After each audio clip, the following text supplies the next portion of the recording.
నా పేరు డాక్టర్ రాకేష్ బొబ్బ. విజయవాడలోని రమేష్ హాస్పిటల్స్లో కన్సల్టెంట్ ఎండోక్రినాలజిస్ట్ని.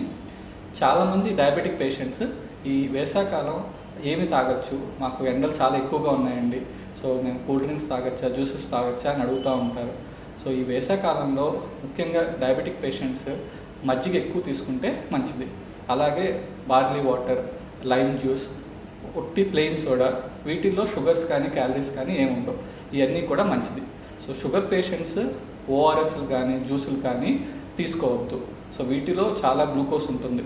సో వీటి వల్ల వారి షుగర్ లెవెల్స్ చాలా ఎక్కువగా పెరుగుతాయి. అండ్ కొబ్బరి నీళ్ళు కూడా పూటకి ఒక 200 ml వరకు తీసుకోవచ్చు.